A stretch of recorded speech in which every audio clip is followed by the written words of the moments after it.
প্রিয় শিক্ষার্থীবৃন্দ, জাতীয় বিশ্ববিদ্যালয়ের অনলাইন ক্লাসে সবাইকে স্বাগতম জানাচ্ছি। করোনাকালীন শিক্ষা কার্যক্রম চলমান রাখার স্বার্থে জাতীয় বিশ্ববিদ্যালয়ের উদ্যোগে অনলাইন ক্লাসে সংযুক্ত হতে পেরে আমি আনন্দিত। সবাইকে স্বাস্থ্যবিধি মেনে চলার আহ্বান জানাচ্ছি। আমি আজকে অনার্স তৃতীয় বর্ষের বাংলাদেশ লোক প্রশাসন বিষয়কোড 231 911 আজকে আমি আমার দ্বিতীয় ক্লাস, যার শিরোনাম হচ্ছে প্রশাসন ও সংগঠনের নীতি সমূহ উপর আলোকপাত করব। আমি ডক্টর মোহাম্মদ লোকমান ভূঁইয়া, সহযোগী অধ্যাপক, রাষ্ট্রবিজ্ঞান, নোয়াখালী সরকারি কলেজ।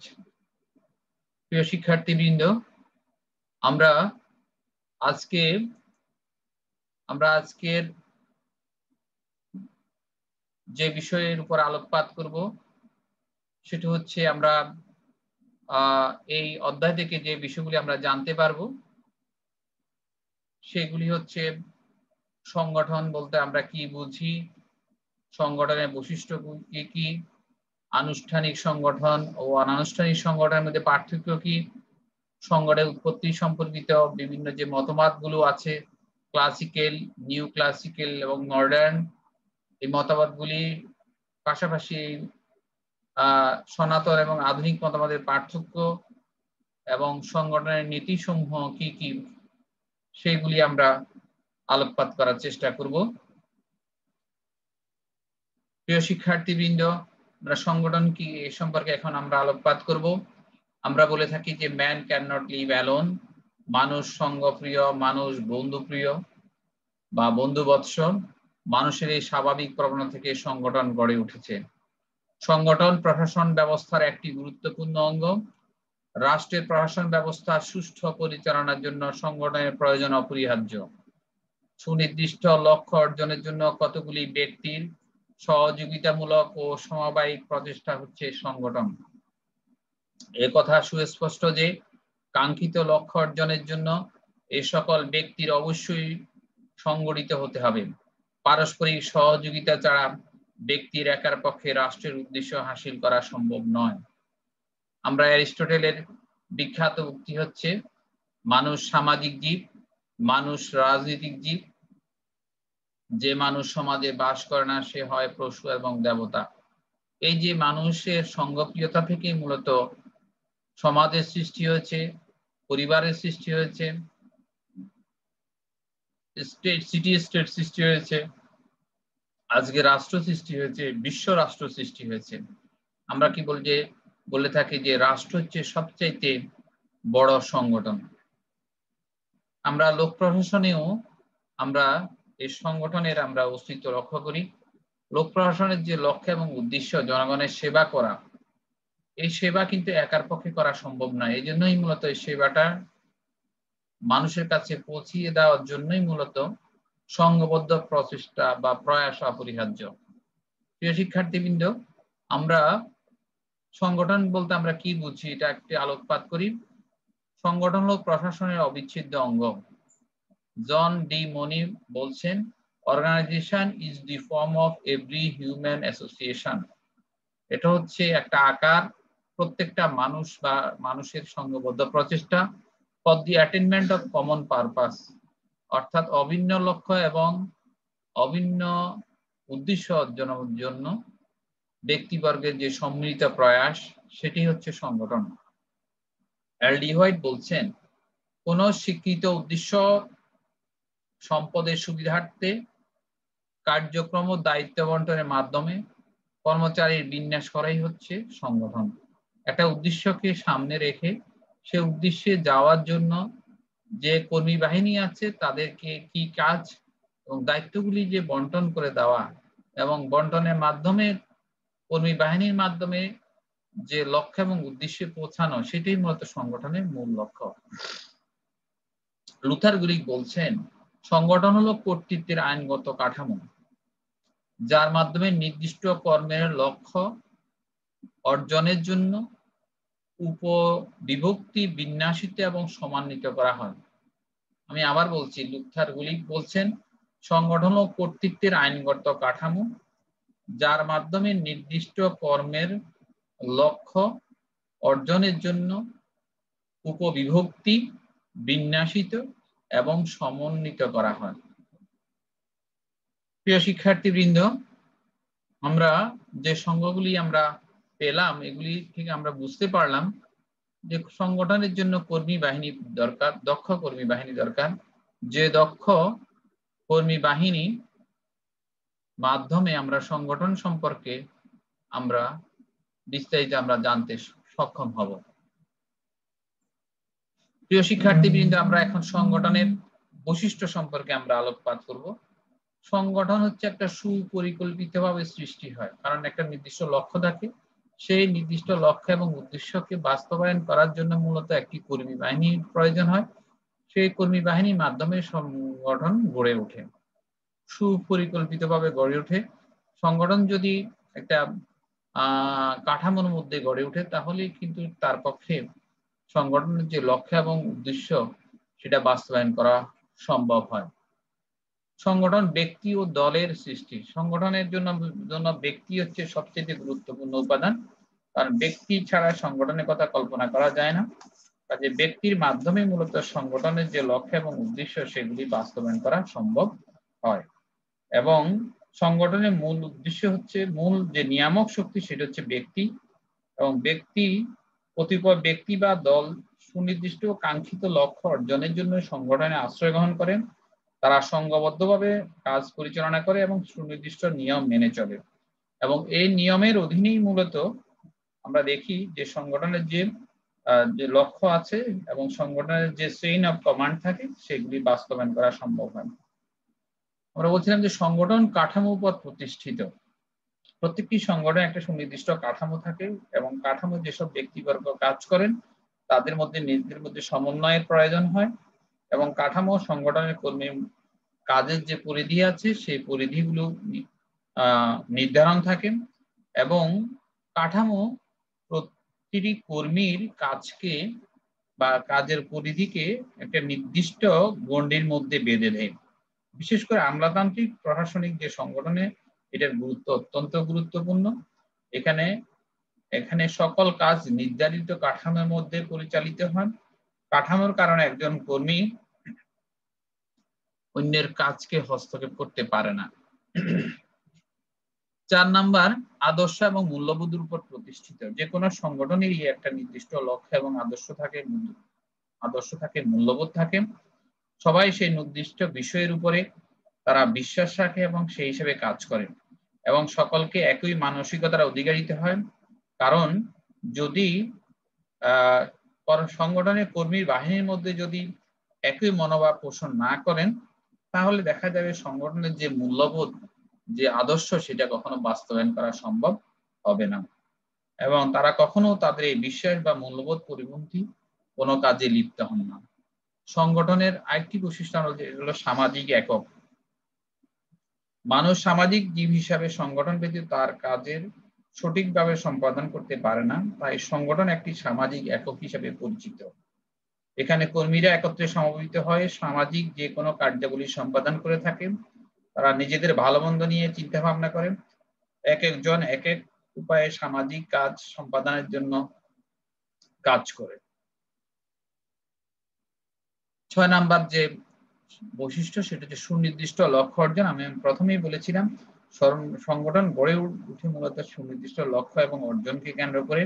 কোন সংগঠনের যে লক্ষ্য এবং উদ্দেশ্যের দিকে তারা এগিয়ে যান, প্রতিটি প্রতিষ্ঠান বা সংগঠনের সুনির্দিষ্ট নীতিমালা বা কর্মপদ্ধতি থাকে।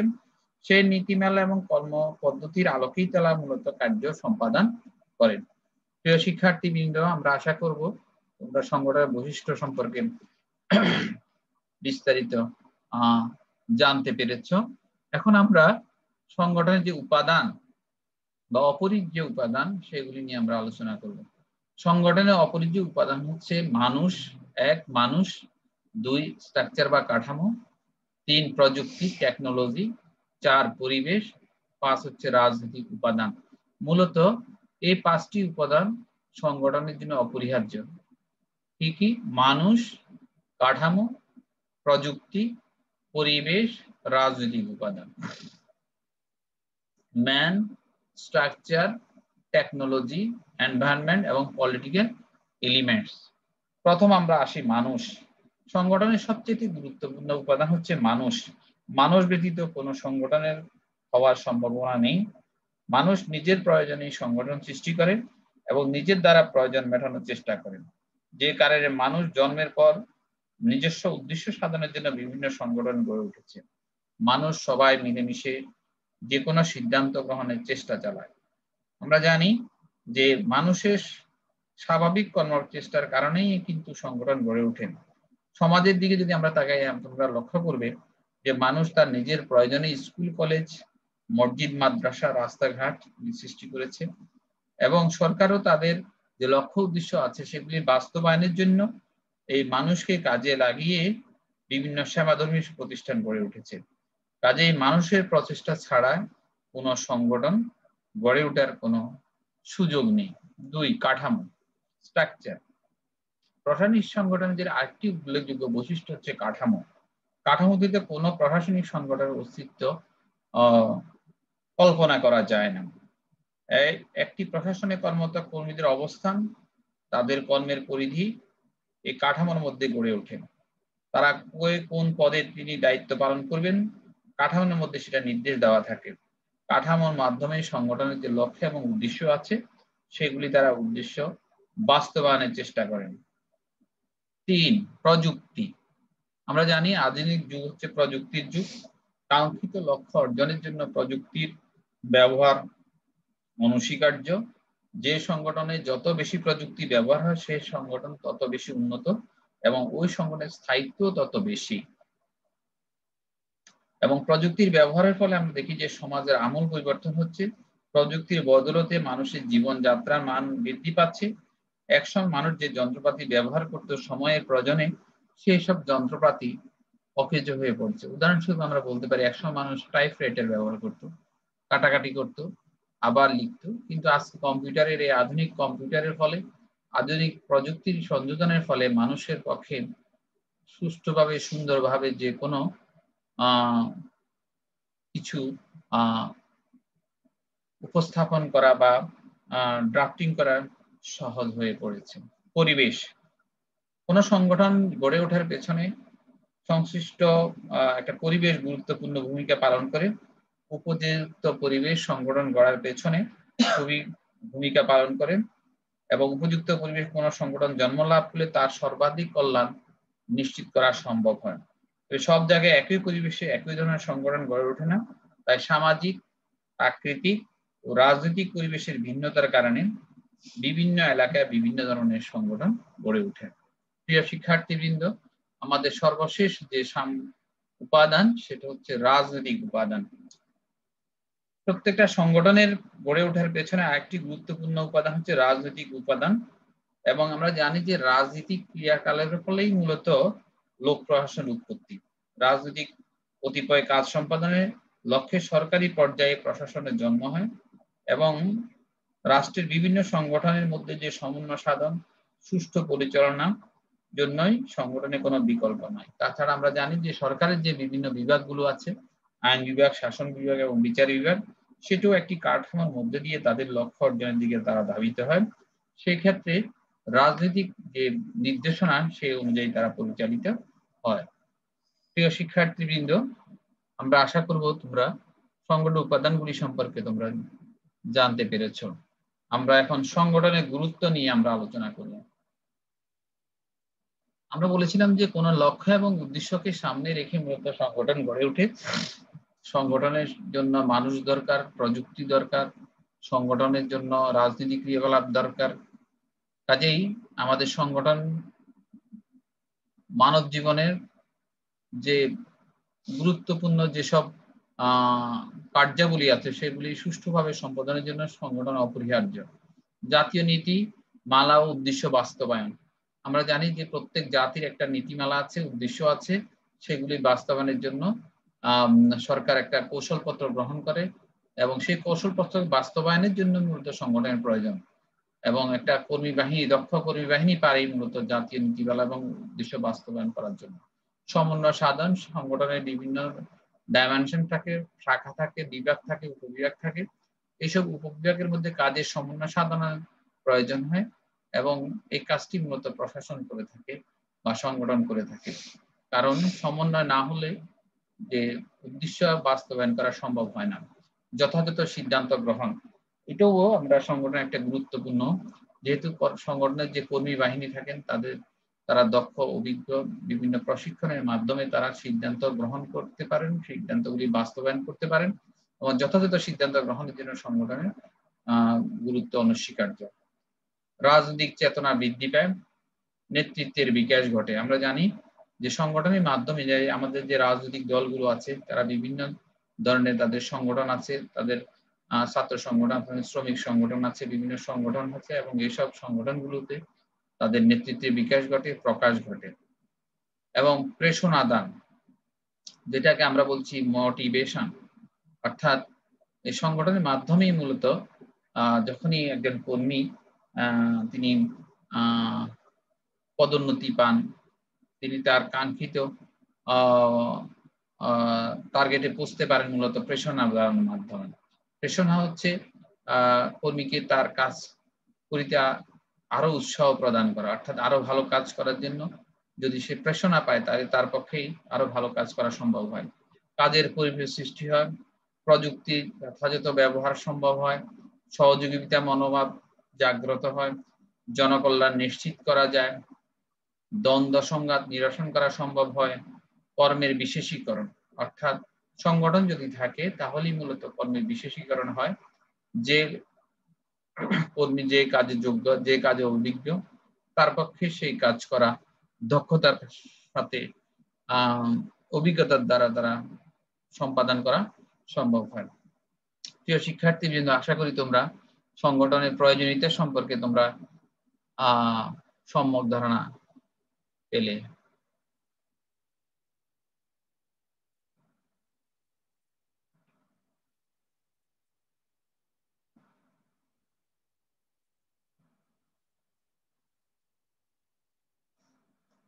আমরা এখন আনুষ্ঠানিক সংগঠন সম্পর্কে আমরা আলোচনা করব এবং আনুষ্ঠানিক সংগঠনের প্রয়োজনীয়তা কেন।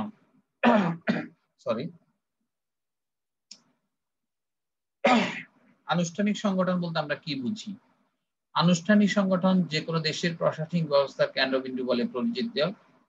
যে কোনো প্রশাসনিক ব্যবস্থার সাফল্য নির্ভর করে সংগঠনের কাজের দক্ষতার উপর। যে প্রশাসনের সংগঠন যত শক্তিশালী, সেই সংগঠন ততটা কার্যকর ভূমিকা পালন করতে পারে। যে দেশ যত বেশি সংগঠন রয়েছে, সেই দেশ তত বেশি উন্নতির শিখরে আরোহণ করা সম্ভব হয়েছে। তাহলে সংগঠন মূলত আনুষ্ঠানিক সংগঠন বলতে আমরা বুঝতে পারছি যে ফরমাল যে সংগঠন সেটা হচ্ছে আনুষ্ঠানিক সংগঠন। এবং আনুষ্ঠানিক সংগঠনের যে কয়েকটি বৈশিষ্ট্য আমরা এখানে আলোকপাত করছি সেটা হচ্ছে কর্মের ক্ষেত্রে বিভিন্নতা, দায়িত্ববান, নির্দিষ্ট সময়ের মধ্যে কর্ম সম্পাদন, প্রয়োজনীয় নির্দেশনা প্রদান। আমরা অনানুষ্ঠানিক সংগঠন বলতে আমরা কি বুঝি? আনুষ্ঠানিক সংগঠনের যে দোষ ত্রুটি প্রেক্ষিতে মূলত আমরা অনানুষ্ঠানিক প্রশাসনের আবির্ভাব ঘটেছে। অনানুষ্ঠানিক সংগঠন হলো এমন একটি সংগঠন যেখানে প্রশাসনের গতিশীলতা সৃষ্টির লক্ষ্যে ক্ষমতা ও কর্তৃত্বকে মানবিক সম্পর্কের মাধ্যমে বিচার করা। আমরা বলছিলাম যে সংগঠনের যদি আনুষ্ঠানিক যে সংগঠন সেটা কিছুটা যান্ত্রিক সংগঠন, অর্থাৎ মানুষের চাওয়া পাওয়া, পছন্দ অপছন্দর যে বরং প্রশাসনের যে কাঠামো আছে, প্রশাসনের যে সুনির্দিষ্ট নিয়ম নীতি আছে, সেগুলির উপরে মূলত আনুষ্ঠানিক সংগঠন গুরুত্ব আরোপ করে এবং সেখানে ব্যক্তির যে রুচি, ইচ্ছা, অনিচ্ছা, তার যে পছন্দ অপছন্দের উপর খুব একটা গুরুত্ব আরোপ করে না। অনানুষ্ঠানিক সংগঠনের মূলত এই আনুষ্ঠানিক সংগঠনের যে দোষ ত্রুটি আছে সেগুলি কারণেই মূলত অনানুষ্ঠানিক সংগঠনের গড়ে উঠেছে এবং এখানে মূলত কর্তৃত্বের যে মানবিক সম্পর্কের মাধ্যমে বিচার করা, ক্ষমতা ও কর্তৃত্বকে মানবিক সংগঠনের মাধ্যমে বিচার করা হয়। অনানুষ্ঠানিক সংগঠনের বৈশিষ্ট্য কি? এখানে সুনির্দিষ্ট কাঠামোর অভাব, অর্থাৎ এখানে সুনির্দিষ্ট কোনো কাঠামো নেই।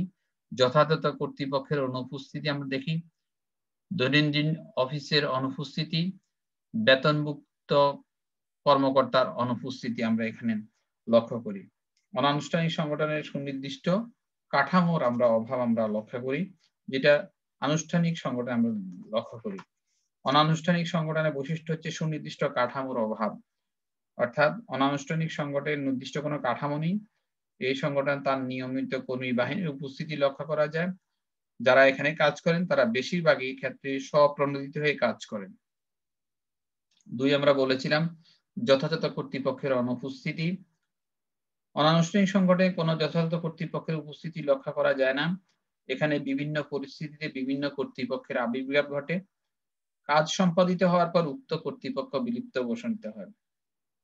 দৈনন্দিন অনুপস্থিতি, দৈনন্দিন অফিসের অনুপস্থিতি, অর্থাৎ অনানুষ্ঠানিক সংগঠনে দৈনন্দিন অফিসের কার্যাবলী লক্ষ্য করা যায় না। এখানে আনুষ্ঠানিক সংগঠনের মতো দৈনন্দিন কাজ পরিচালিত হয় না।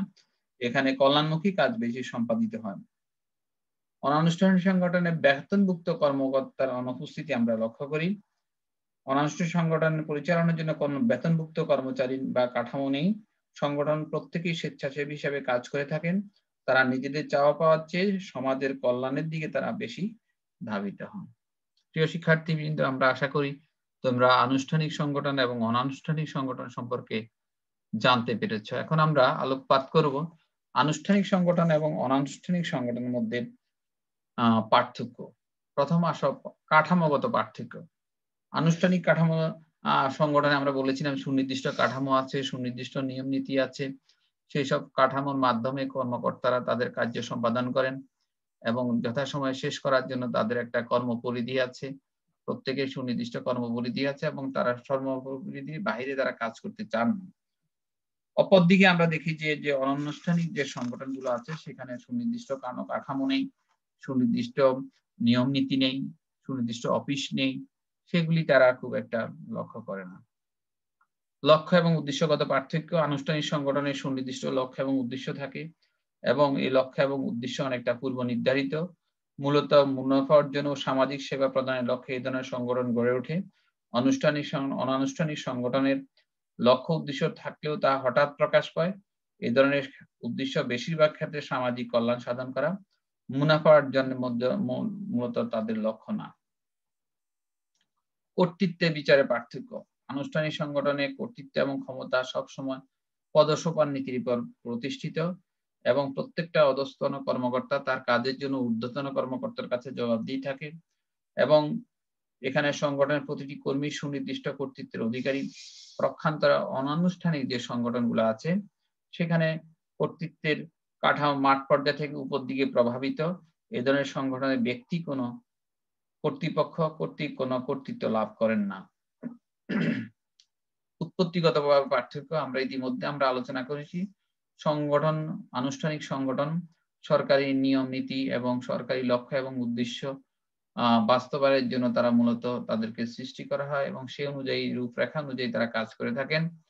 আর অনানুষ্ঠানিক সংগঠন মূলত সমাজ থেকে গড়ে ওঠে, সমাজের প্রয়োজনে ব্যক্তির কল্যাণের চাইতেও সামাজিক কল্যাণে মূলত গড়ে ওঠে এবং সেগুলি কাজ করার জন্য স্বতঃপ্রণোদিতভাবে জনগণ বা লোকজন সেখানে কাজ করে থাকে এবং তাদের যে মূল লক্ষ্য সেই মূল লক্ষ্য সুনির্দিষ্ট বিধিবিধান যেহেতু নেই, তারা মূলত অনেকটা মনের কোনো আকস্মিক আবেগবশত তারা এই কাজগুলি করে থাকে অনানুষ্ঠানিক সংগঠনে।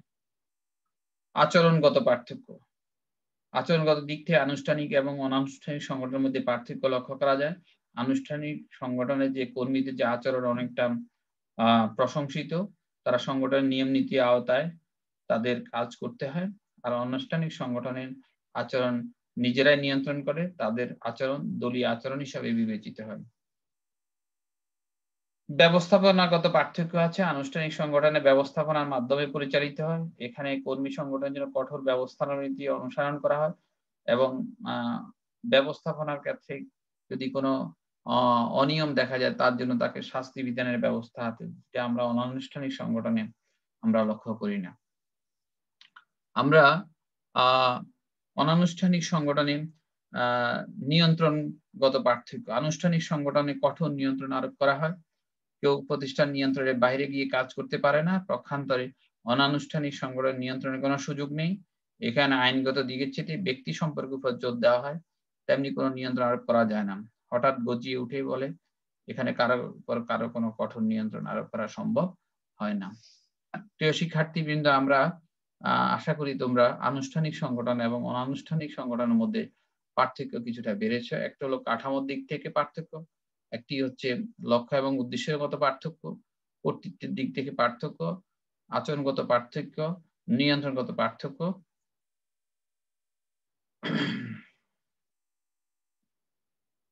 আমরা এখন আলোকপাত করব যে সংগঠনের উৎপত্তি সম্পর্কিত যে মতামত সেগুলি নিয়ে আমরা আলোচনা করব। আমরা সংগঠনের যে উৎপত্তি সম্পর্কিত মতামত সেটাকে আমরা তিনটি মতবাদকে আমরা গ্রহণ করেছি। একটি হচ্ছে ক্লাসিক্যাল, একটি হচ্ছে নিউ ক্লাসিক্যাল, একটি হচ্ছে আধুনিক, অর্থাৎ সনাতন, নব্য সনাতন এবং আধুনিক। সনাতন যেটা সেটাকেই মূলত আমরা আনুষ্ঠানিক মতবাদ বলে থাকি। আনুষ্ঠানিক সংগঠন বলতে এমন একটি সংগঠনকে বোঝায় যেটি সুনির্দিষ্ট কাঠামো ও নীতির উপর প্রতিষ্ঠিত। এইসব সংগঠনের পেছনে কোনো আইনি প্রক্রিয়ার সমর্থন থাকে। ব্যক্তি ও সম্পদের মধ্যে সমন্বয়ের লক্ষ্যে এই প্রতিষ্ঠান গড়ে ওঠে। চেস্টার আই বার্নার্ড বলছেন, নির্দিষ্ট উদ্দেশ্য বাস্তবায়নের জন্য দুই বা ততোধিক ব্যক্তির কার্যাবলীর যুক্তিযুক্তভাবে সমন্বয় সাধনের প্রক্রিয়াকেই মূলত আমরা সনাতন সংগঠন বলে আমরা অভিহিত করি।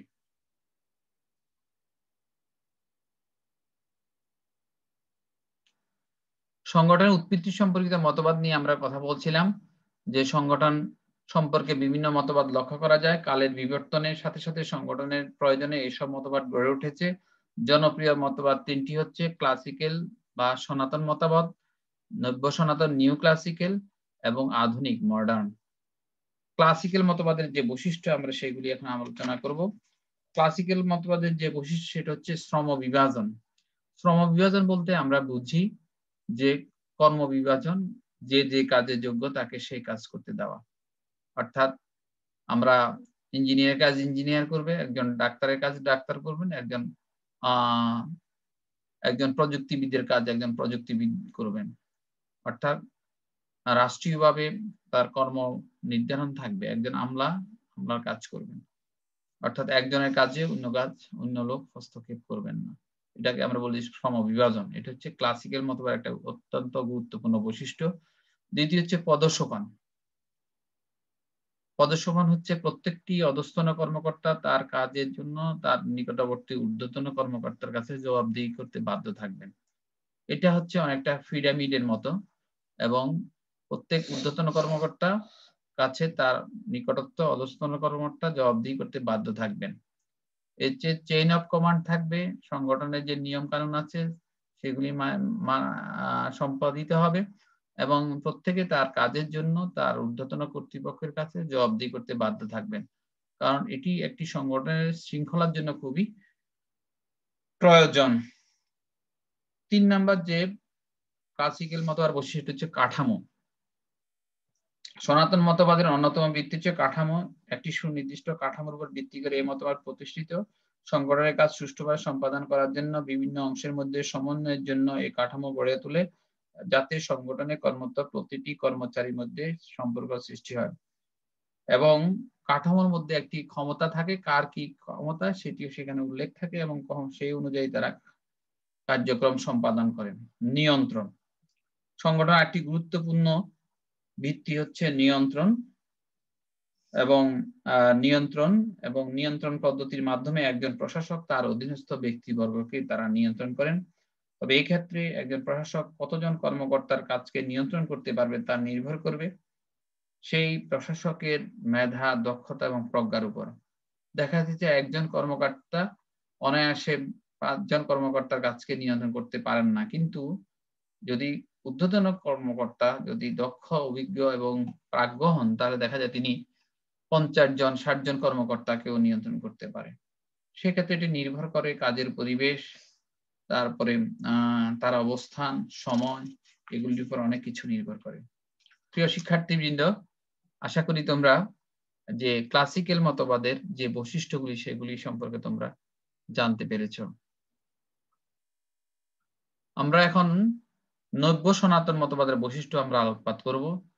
সনাতন মতবাদের সীমাবদ্ধতার কারণেই মূলত নৈব্য সনাতন মতবাদের জন্ম হয়েছে। এই তত্ত্বের মূল কাজ হচ্ছে ব্যক্তি ও কর্মী দলের সদস্য হিসেবে একজন কর্মীর সামাজিক ও মনস্তাত্ত্বিক ক্ষেত্রের উপর গুরুত্ব আরোপ করা। এই তত্ত্ব সনাতন তত্ত্বের তুলনায় মানুষের উপর, মানুষের অভিপ্রায়ের উপর এবং আনুষ্ঠানিক গোষ্ঠীর কার্যকলাপের অধিক বা সর্বাধিক গুরুত্ব আরোপ করে। তাহলে সনাতন মতবাদের যে সীমাবদ্ধতার কারণেই মূলত নব্য সনাতন তত্ত্বের সৃষ্টি হয়েছে। এই তত্ত্বের মূল কাজ হচ্ছে ব্যক্তি ও কর্মীকে দলের সদস্য হিসাবে একজন কর্মীর সামাজিক ও মনস্তাত্ত্বিক ক্ষেত্রের উপর গুরুত্ব আরোপ। অর্থাৎ সনাতন মতবাদ কর্মীর ইচ্ছা অনিচ্ছা, তার ইচ্ছা অনিচ্ছা, তার ব্যক্তিগত পছন্দ অপছন্দের কোনো সুযোগ নেই এবং তার অনেক সময় তাকে তার মনস্তাত্ত্বিক অর্থাৎ তার মনের অজান্তেও অনেক কাজ করতে হয় যেগুলি তিনি ব্যক্তিগতভাবে তিনি পছন্দ নাও করতে পারেন। এই তত্ত্ব সনাতন তত্ত্বের তুলনায় মানুষের উপর অভিপ্রায়ের উপর অনেক গভীর গুরুত্ব আরোপ করে। মানুষের ইচ্ছা অনিচ্ছা, মানুষের চাওয়া পাওয়াকে অনেক বেশি প্রাধান্য দিয়ে থাকেন নব্য সনাতন মতবাদ। নব্য সনাতন মতবাদের যে প্রধান সূত্র সেটা হচ্ছে সংগঠনের কর্মীরা যন্ত্রাংশ নয়, তাদের দেহ মনের সমষ্টি, তাদের যোগ্যতা, বিশ্বাস ও চিন্তাধারার মধ্যে রয়েছে ভিন্নতা। ২, মানুষ সামাজিক জীব, সামাজিক প্রয়োজনেই সংগঠনের আনুষ্ঠানিক সম্পর্ক গড়ে ওঠে। ৩, মানুষ একটি সাধারণ বৈশিষ্ট্য হিসেবে সে স্বীকৃতি চায়, অর্থাৎ ব্যবস্থাপনায় অংশ হতে চায়। অর্থাৎ ব্যবস্থাপনায় এই যে নতুন যে ৩টি আমি সূত্রের কথা বলেছি, এগুলি নব্য সনাতন মতবাদেরই মূলত আকাঙ্ক্ষা। যে একজন কর্মী যখন তিনি কাজ করবেন, তার ইচ্ছা অনিচ্ছা, তার চাওয়া পাওয়ার কোনো মূল্য থাকবে না, তা হতে পারে না এবং সেই ক্ষেত্রেই মূলত সনাতন মতবাদের যে প্রতি মানুষের যে মানুষকে যন্ত্র হিসেবে কল্পনা করা হয়, তার ব্যতিক্রম একটি চিন্তা হচ্ছে যে মানুষ যন্ত্র না, মানুষের দেহ আছে, মানুষের মন আছে, পছন্দ অপছন্দ আছে, তার যোগ্যতা আছে, বিশ্বাস আছে, চিন্তাধারা আছে, সেগুলিকেও সে সংগঠনের সাথে সম্পৃক্ত করার সুযোগ থাকবে। এখানে মানুষকে সামাজিক জীব হিসেবে কল্পনা করা হয়। সামাজিক প্রয়োজনেই সংগঠনের আনুষ্ঠানিক অনানুষ্ঠানিক সম্পর্ক গড়ে ওঠে। মানুষের সম্পর্ক অর্থাৎ সনাতন সমাজে মানুষের স্বীকৃতি দিতে চায় না। আর সেখানে মানুষের যন্ত্র হিসেবে কল্পনা করা হয়। এই নব্য সনাতন মতবাদ মানুষের বৈশিষ্ট্যকে, মানুষের মেধাকে স্বীকৃতি দিতে চায় এবং ব্যবস্থাপনায় অংশগ্রহণ করতে চায়। গবেষণা করে দেখা গেছে যে কর্মীদের সাথে পরামর্শ করে কাজ করা হলে তাদের কাজের প্রতি আগ্রহ বেড়ে যায়, সংগঠনের উৎপাদন বৃদ্ধি পায়।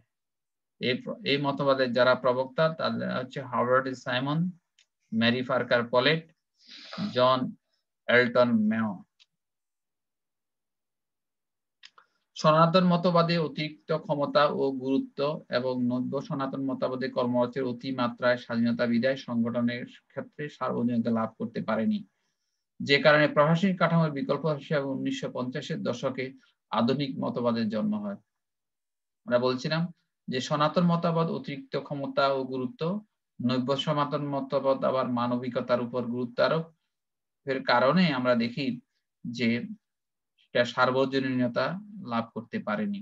অতি স্বাধীনতা কর্মচারীদের মধ্যে অনেক সময় স্বেচ্ছাচারিতা জন্ম দেয়। সেখান থেকে মূলত আমরা দেখি যে 1950-এর দশকে আধুনিক মতবাদের জন্ম হয়। আধুনিক মতবাদের সংগঠনে পারস্পরিক নির্ভরশীলতার উপাদানের সমন্বয়ে গঠিত একটি ব্যবস্থা। আধুনিক মতবাদের প্রবক্তা হলেন মার্স, মাইন, হাওয়ার্ড, নবার্ট উইনার প্রমুখ।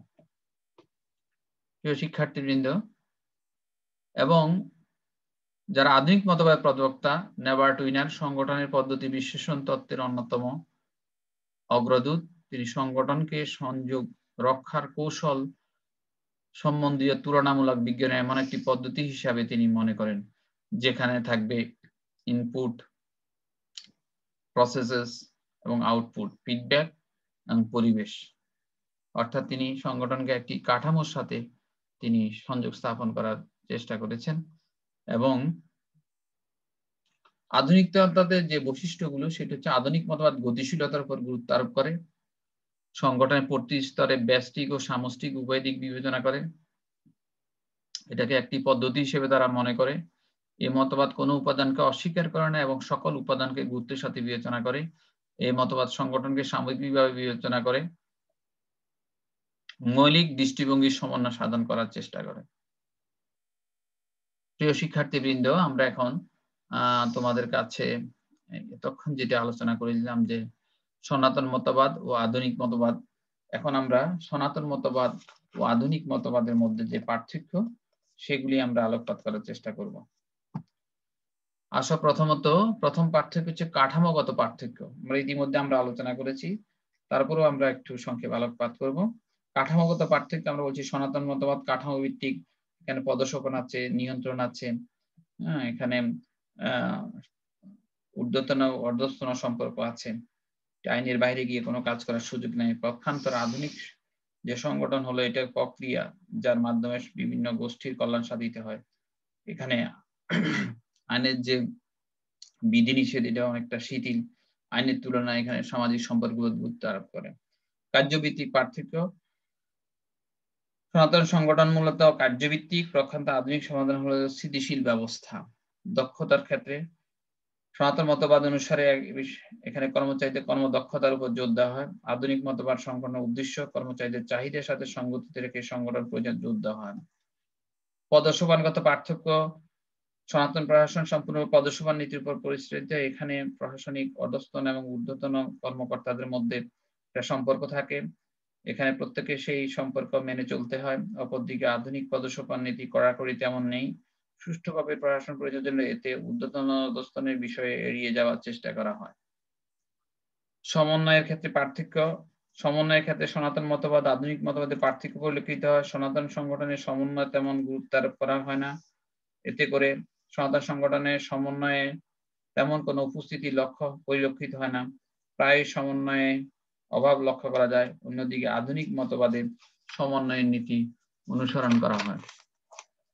প্রিয় শিক্ষার্থীবৃন্দ, আমরা এখন প্রকৃতিগতভাবে পার্থক্য আমরা আলোকপাত করব। প্রকৃতিগতভাবে সনাতন মতবাদ সংকীর্ণ এবং সাদাসিধে, এখানে সংগঠনের কাঠামোর মধ্যে সীমাবদ্ধ, এখানে সৃজনশীলতার কোনো সুযোগ নেই। অর্থাৎ ব্যক্তির যে ব্যক্তিত্ব, তার যে পার্সোনাল যে দক্ষতা অভিজ্ঞতা, সেখানে প্রয়োগ করার কোনো সুযোগ এখানে থাকে না। এই জন্য প্রকৃতিগত দিক থেকে আমরা বলে থাকি যে সনাতন মতবাদ সংকীর্ণ সাদাসিধে। অন্যদিকে যে আধুনিক যে মতবাদ, এটাকে অনেকটা সৃজনশীলতার উপর গুরুত্ব আরোপ করা হয়। যান্ত্রিকতা ও মানবতা, আমরা বলছি এখানে মানুষকে যন্ত্র হিসেবে কল্পনা করা হয়, এখানে মানুষের ইচ্ছা অনিচ্ছার কোনো স্থান নেই। আধুনিক মতবাদ মানুষের মানবিক দিকগুলোর উপর গুরুত্ব আরোপ করা হয়, ইচ্ছা অনিচ্ছা মানুষের পছন্দ অপছন্দের উপর গুরুত্ব আরোপ করা হয়, এবং এখানে কর্মী বাহিনীর সাথে আলাপ আলোচনা মাধ্যমে সিদ্ধান্ত গ্রহণের উপর গুরুত্ব আরোপ করা হয়। ক্ষমতার ব্যবহার দিক থেকে সনাতন প্রশাসন ও আধুনিক প্রশাসনের মধ্যে পার্থক্য লক্ষ্য করা যায়। সনাতন প্রশাসন জোর জবরদস্তি প্রশাসনিক আইন প্রশাসনিক পরিচালনা করে এবং এসব কিছু অনেকটা বাধ্যতামূলক। অপরদিকে আধুনিক সংগঠন আইনের পরিবর্তে প্রশাসন পরিচালনায় কর্তৃত্ব কর্মচারীদের মধ্যে সুসম্পর্কের উপর গুরুত্ব আরোপ করা হয়। সব প্রশাসন সুষ্ঠুভাবে পরিচালনা করার জন্য সুসম্পর্কের উপর গুরুত্ব আরোপ করা হয় আধুনিক মতবাদ। সনাতন মতবাদ স্বয়ংসম্পূর্ণ নয়, এখানে সবকিছু বজায় রাখতে পারে না, এতে প্রশাসনে কিছু সকল দিক ফুটে ওঠে না। অপরদিকে আধুনিক মতবাদের স্বয়ংসম্পূর্ণ মতবাদ হিসেবে গণ্য করা হয়। সনাতন মতবাদ ও নব্য সনাতন মতবাদের সংমিশ্রণ ঘটে, এখানে প্রশাসনের যে ভুল ত্রুটি আছে সেগুলি সংশোধন করে প্রশাসনের গতিশীলতা আনার চেষ্টা করা হয়। যৌক্তিক বিচার যদি আমরা দেখি যে সনাতন মতবাদ অনেকাংশে যৌক্তিক বিচারে ন্যায়ানুগ আচরণ করে, অপরদিকে আধুনিক সংগঠন ন্যায় বিচারের ভিত্তিতে গড়ে ওঠে।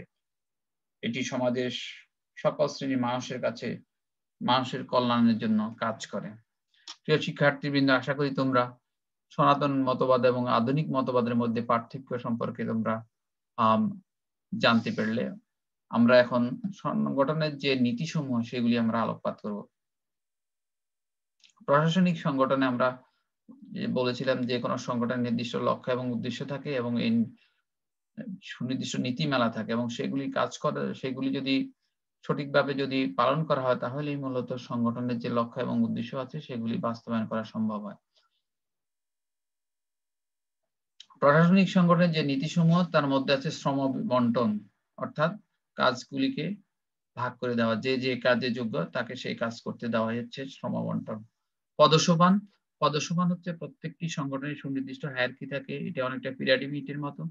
উপর দিক থেকে আস্তে আস্তে এটা নিচের দিকে প্রসারিত হয় এবং এটার চেইন অফ কমান্ড থাকে এবং সবাইকে সেই চেইন অফ কমান্ড মেনে চলতে হয়। আদেশের অক্ষ, ইউনিটি অফ কমান্ড, অর্থাৎ একজন ঊর্ধ্বতন কর্মকর্তা যেটা বলবেন অধস্তন কর্মকর্তা সেই অনুযায়ী পরিচালিত হবেন। এখানে কোনো ডাইভার্সিটি নেই, বৈপরীত্য নেই, এখানে আছে ইউনিটি অফ কমান্ড।